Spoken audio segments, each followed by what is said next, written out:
If you've never seen a Maine Coon up close, imagine a cat that somehow convinced nature it deserved to be the size of a small dog.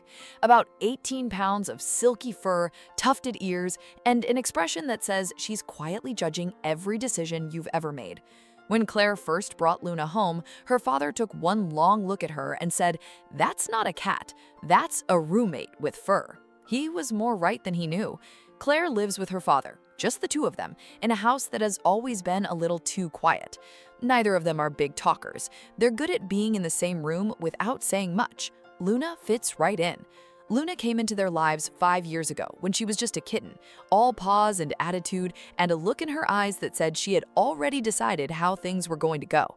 The vet said she was going to be big. Nobody understood what big meant until she outgrew her cat bed at 4 months, then Claire's lap at 6, and eventually cleaned the entire left side of the living room couch as her permanent, non-negotiable personal territory.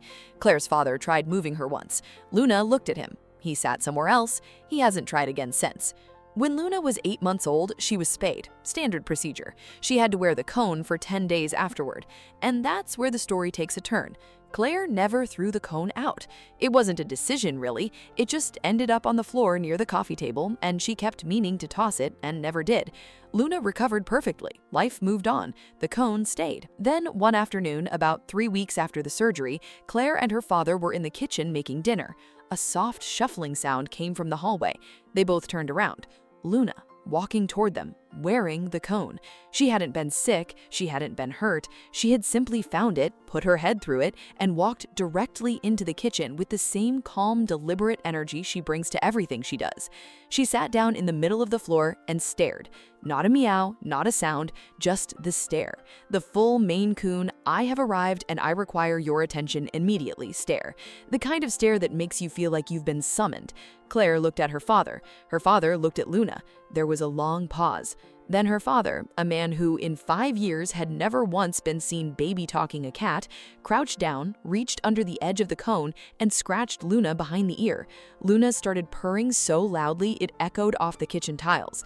He looked up at Claire and said very seriously, "She did that on purpose." Claire said, "Yeah, Dad, I think she did." Music, soft, warm acoustic guitar, gentle and slightly playful. From that day on, it became a thing. Not every day, but often enough that neither of them was surprised by it anymore. Luna would find the cone, slide her head through it, and come find one of them, wherever they happened to be in the house. She'd walk in like she owned the place, which honestly, she does. One evening, Claire's father had some friends over for dinner. Luna made her entrance about 20 minutes in, cone on, tail high, completely unbothered by the audience. One of the friends laughed out loud. Another leaned over and whispered, "Is she okay?" Claire's father just shrugged and said, "She's fine. She just wants attention. Give her a scratch." By the end of the night, 3 grown men were taking turns reaching under a plastic cone to pet an 18-pound cat who was purring like a small engine. That's the thing about Maine Coons. They're not subtle. They're not shy. They are, in the most polite possible way, completely in charge. When Luna wants affection, she engineers a situation where you have no choice but to give it to her. The cone is her system, her ritual, her way of saying, right now, in this moment, I need you to see me. Not later, now. I see you still haven't subscribed. Honestly, that breaks my heart a little. Hit that subscribe button. You're going to want to see what comes next. The cone lives face down on the living room floor. Luna learned to put it on herself. She lowers her head, finds the opening, and shakes it into place. It takes her about 4 seconds. Then she walks around the house, sometimes for 5 minutes, sometimes for 20, with all the dignity of someone who has absolutely no idea they look ridiculous, which is to say, complete and total dignity. She's very careful with it. She never bites it, never claws it. In 5 years, the cone hasn't even cracked. It has, however, developed a character of its own, slightly worn at the edges, a little soft from years of use. Claire's father calls it her crown. He means it.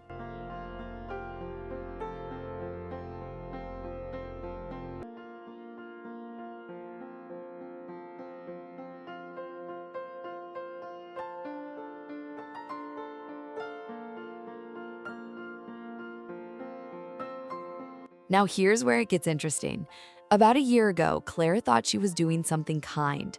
She ordered Luna a new cone online, Pink, padded, with little paw prints on the fabric. She set it on the floor where the old one usually sat, like she was presenting her with a gift. Luna walked up to it, sniffed it once, and looked at Claire the way she looks at things she finds deeply beneath her. She walked away. She never touched it again. Claire tried everything. She moved it closer. She placed it next to Luna's food bowl. She put the old cone right beside it so Luna could make the comparison herself. Nothing worked. Luna knew. She always knows. The original, the same worn, slightly yellowed plastic cone from 5 years ago is the only one that matters to her. Nobody knows why. They've stopped asking.